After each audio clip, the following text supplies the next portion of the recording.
बड़ा मुस्कुरा रहे हो यार। तो आइए हम लोग आज बताते हैं कि इनकी मुस्कुराहट के पीछे राज क्या है। मुस्कुराहट के पीछे राज यह है कि इधर विगत कई दिनों से इनके पास चैनल के चूंकि ऑनर हैं तो इनके पास प्राइवेट और चैनल पर भी कुछ मैसेजेस आ रहे थे जिसमें लोगों का डिमांड था कि सर वेस्टलैंड के बारे में आप हमें बताएं। तो बिल्कुल क्लियर स्पष्ट था कि वेस्टलैंड कुछ ना कुछ तो जरूर इसमें राज छुपा हुआ होगा जो लोगों तक नहीं पहुंच रहा है, इसलिए हमारे पास मैसेजेस पहुंच रहे हैं। ठीक है, तो कल ही हमारे साथ इनकी चर्चा हुई थी। इन्होंने कहा कि सर ये चैलेंजिंग हो गया, इसको शुरुआत किया जाए। तो दोस्तों ऐसा है कि इसका शुरुआत आज हमने, जैसा कि इन्होंने कहा कि सर मसाल जला देना है, तो बिल्कुल आज मसाल जलाना शुरू कर देते हैं हम लोग, जो तब तक जारी रहेगा जब तक ये पोएम खत्म नहीं हो जाता। आज इसका इंट्रोडक्शन हम लोग करने जा रहे हैं। तो पहले हम लोग बताते हैं कि दुनिया का सबसे बेहतरीन कवि टी.एस. एलियट ने इसकी रचना की है और लास्ट में ये बताएंगे कि रचना किस परिस्थिति में हुई थी, कैसे हुई थी, कैसे कंसाइज हुआ था और इतना विस्तार दे दिया गया था कि उसको मजबूरन कंसाइज करना पड़ा था। तो सोचिए किसी चीज को अगर आप रोकते हैं और कंसाइज करते हैं तो उसके पीछे कितना विस्तारवादी प्रक्रिया से वो पोएम गुजरा होगा। तो हम लोग ज्यादा इसके बारे में चर्चा लास्ट में करेंगे। तो आइए हम लोग देखते हैं कि द वेस्टलैंड का लाइन क्या है। देखिए क्या, ठीक है, बिल्कुल। तो कह रहे हैं क्या कि अप्रैल इज द क्रूएलेस्ट मंथ। अब आइए, अप्रैल जो होता है बसंत ऋतु माना गया है और बसंत ऋतु ऋतुओं में सर्वश्रेष्ठ माना गया है क्योंकि सदाबहार मौसम होता है और लोगों के लिए दिमाग पर वो क्या करता है, छंद के रूप में खूबसूरती जो है ना प्रस्थापित करता है, उसके दिमाग में फीड देता है। और इसी को ये कह रहे हैं कि अप्रैल इज द क्रूलेस्ट, सबसे क्रूर हो गया। क्यों भाई, आइए, तो क्या करता है, काहे क्रूर है, breeding lilac out of the dead land. Lilac, lilac जो है बसंत ऋतु में पैदा होने वाला एक फ्लावर जिसमें प्रचुर मात्रा में खूबसूरत खूबसूरत उसमें फूल प्राप्त होते हैं, लेकिन वस्तुतः वो फूल नहीं है। क्या है वो, lilac out of the dead land. Dead land कौन सा डेड लैंड, डेड लैंड जो भौतिकवाद की दुनिया में जीने वाले जो मनुष्य हैं, जो फिजिकल वर्ल्ड में जीते हैं, लेना देना खरीदना बेचना ठगना, ये सारी चीजें जो है फिजिकल वर्ल्ड में मौजूद है, वो है आपका डेड लैंड। और अप्रैल क्या कर रहा है, लीलैक को उगा के बता रहा है कि नहीं, उस दुनिया से परे भी एक दुनिया है, देखो खूबसूरती। ठीक है, कैसे करता है, मिक्सिंग मेमोरी एंड डिजायर। तो क्या देता है इंसान को, उस भौतिकवाद में पड़े हुए इंसान को क्या करता है, ये सामने प्रोजेक्ट करता है। क्या प्रोजेक्ट करता है, वो सब खूबसूरती दिखा के उसका मेमोरी और डिजायर, सोचिए मेमोरी, पास्ट मेमोरी और डिजायर, चाह दोनों को मिक्स कर देता है। तो आदमी इतना उलझ के रह जाता है कि उसको लगता है कि नहीं, हम जिस दुनिया में जी रहे हैं उसे अलग भी कोई दुनिया है। इसके लिए मजबूर हो जाता है ये सोचने के लिए कि दुनिया है। तो क्या हुआ, क्रूर हो गया। क्रूर क्यों हुआ, क्योंकि जो वास्तव में जिंदगी जी रहा था उसको तुम डिस्टर्ब करते हो। ठीक है, मिक्स कर रहा है। तो मिक्सिंग डिजायर जो है ना, जैसे ही आप दो चीज को मिंगल करेंगे तो आपका दिमाग क्या होगा, कंफ्यूज हो जाएगा। तो एक कंफ्यूजन पैदा, इट विल क्रिएट कंफ्लिक्ट। लें कि न लें, सही है या गलत है। तो किसी इंसान को अगर ये बता देना कि तुम सही हो गलत को सोचने पर मजबूर कर देना, तो कितना बड़ा ये बात है भाई। इसीलिए ये क्रूर है, वस्तुतः क्रूर नहीं है, लास्ट में आपको पता चलेगा। आगे देखिए, memory and desire stirring dull root with spring rain.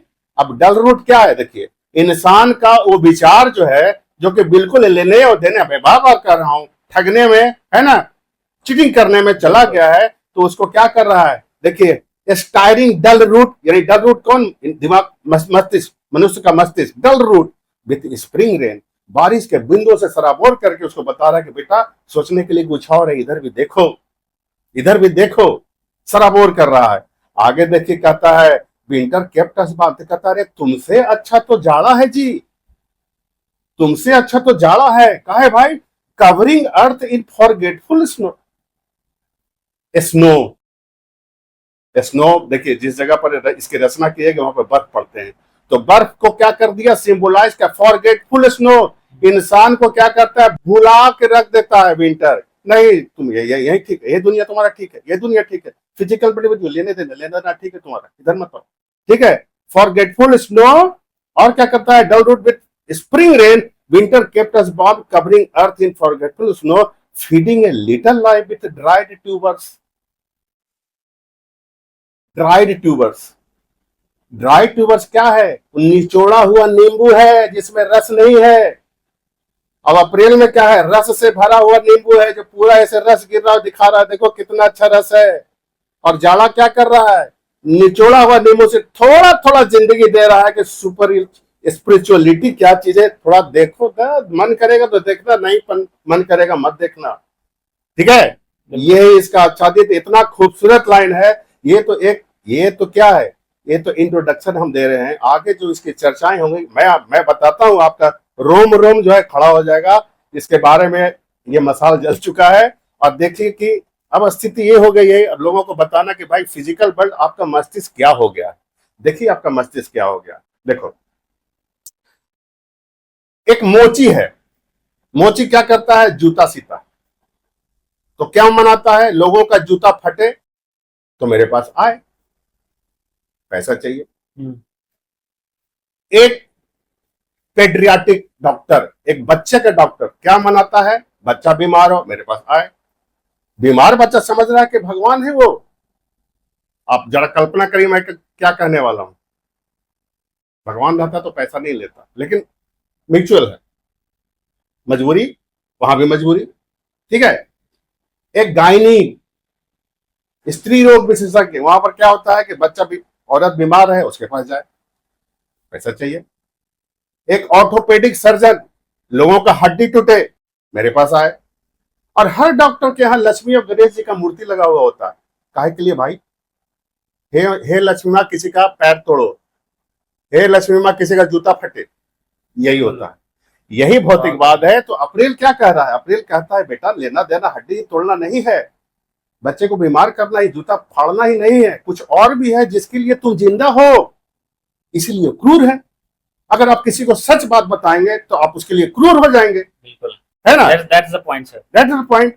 Winter में क्या कर रहा है? आपका ऐसा दोस्त कह रहा है कि चलो वेश्यावृत्ति करो, चलो डिस्को करो, चलो शराब पियो, तो अच्छा है ना भाई, आपको अच्छा लगेगा वो। तो ये डिफिनेशन है यहाँ पर।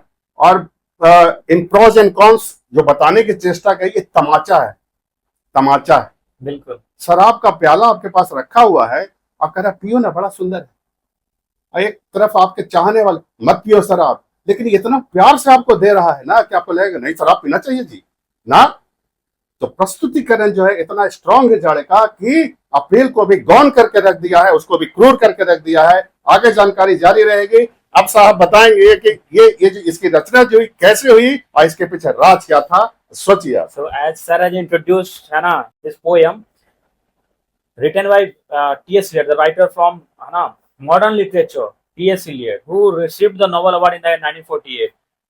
देखिए, when this poem was being in the process of being written, so T.S. Eliot का कहना था कि 1914 से from 1914 से 1918 तक जो वर्ल्ड वॉर चला, after world war what kind of situation और circumstances that led a human mind, है ना, in with relations to human inhuman दर्द, है ना, विद रिलेशन टू डिस्पॉन्डेंस, है ना, ग्लूमी डेज, तो वो सब चीज आए साथ में। ठीक है, और इस तरह से ह्यूमन माइंड पर इस तरह से अपना काम करना स्टार्ट किया ना कि ह्यूमन का जो माइंड था which became Hollow Man, and Hollow Man, it is also the poem written by T.S. Eliot which was published in 1925, right sir? क्या बात है। तो ये सब बहुत सारे सिचुएशन लीड कर रहे थे। अब आते हैं एक बहुत ही greatest feature, the most important, you can say the most important feature of imagism, है ना, because this is the poem written in the style of imagism, है ना।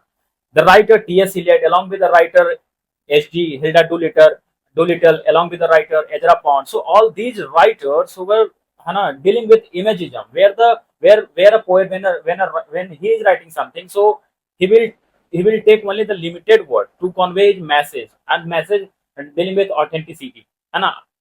लिमिटेड वर्ड लाएंगे और लिमिटेड वर्ड से ही समझाएंगे बेहतरीन, which gives a kind of open field to the minds of the readers that they will interpret that particular poem in their own way. So it is a kind of a good feature when we are reading the poem related to imagism, right? तो ये सब बहुत ही अच्छे बात थे। Now a very good एक बोल सकते हैं कि वेस्टलैंड से रिलेटेड बहुत ही अच्छा चीज ये कि this poem was initially got a title that he do the police independent voices inspired from Charles Dickens work, right. उसके बाद जो कि when initially it was being written, so approx 1000 plus lines were there. So the writer who is also the friend of T.S. Eliot, the writer Ezra Pound from American literature, who has written reports, cantos, याद आया। तो वो सब चीज पढ़ना बहुत जरूरी है, मोस्ट इंपोर्टेंट राइटर है। तो Ezra pond edited this particular poem and edited all those lines and formed the poetry of 433 lines, which is also the question of है ना the examination। तो 433 लाइन में लाकर इसको शॉर्ट करके इस तरीके से किया गया है ना कि ultimately when he wrote and from in the initial epigram you will see that the phrase that is il miglior fabro which means the better craftsman है ना, dedicated to Ezra Pound, the friend of T.S. Eliot। तो ये सब basic चीज थे जो कि बात करना बहुत जरूरी हो जाता है। And will talk about the references and intertextuality and which are also there in the poem The Wasteland। We'll see that the references of Aldous Huxley and the Chrome Yellow, then we have Madame Sosostris उसी Chrome Yellow से है ना, languages reference भी है, German language, Sanskrit language है ना, data theory and many other things है ना in the form of intertextuality. तो वेस्टलैंड का कहना ही क्या है, वेस्टलैंड का कहना ही क्या है। तो ये सब चीज थे जो कि बहुत ही इंपॉर्टेंट चीज हो जाते हैं डिस्कस करना। And if you are not knowing this just go and है ना take these points, add on these points है ना, मतलब all these important facts so that you can qualify the examination, especially the UGC NET, right? बिल्कुल।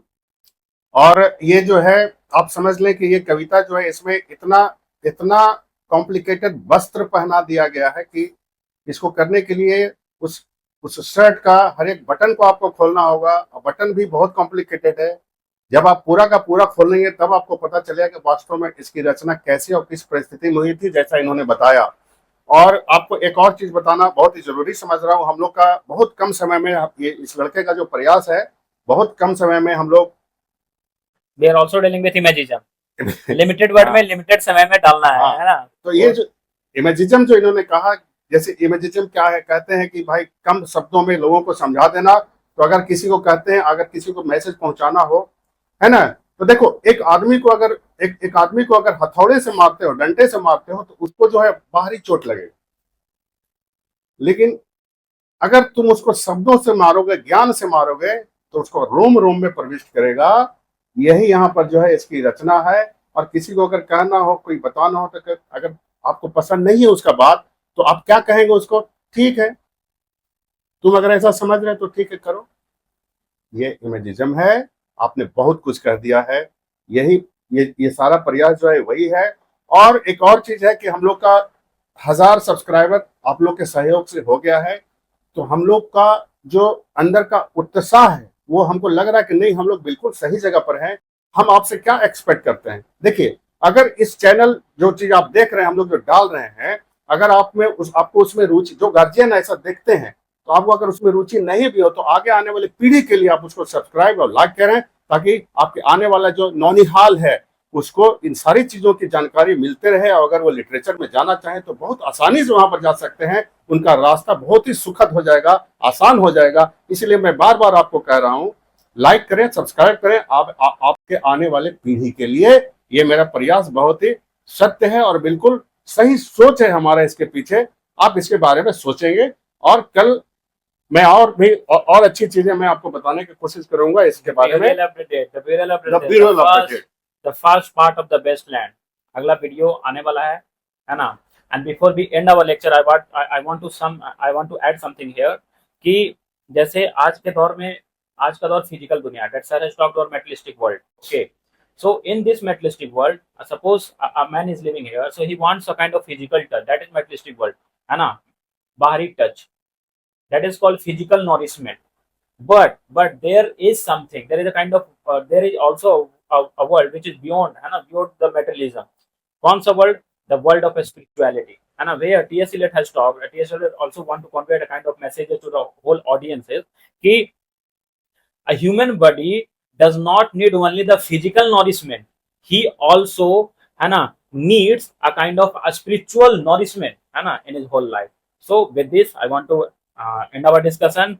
And tomorrow we will be meeting soon with our new lecture on the हाँ, इतना बढ़िया शब्द का इन्होंने प्रयोग किया, स्पिरिचुअल नरिशमेंट। तो क्या बताना है लास्ट में बता दो। तो हिंदी, चूंकि हिंदी में मुझे लगता है कि हिंदी लोगों तक पहुंचा आसानी से पहुंचेगा। स्पिरिचुअल नरिशमेंट का मतलब अध्यात्म का जो आदमी को केवल फिजिकल वर्ल्ड ही नहीं चाहिए, उसको अध्यात्म का क्या चाहिए, वो भी मर्म स्पर्श चाहिए, ताकि उसको पता चले कि इंसान केवल उसके लिए नहीं बना है, कुछ और चीजों के लिए बना है। This is called spiritual nourishment, right?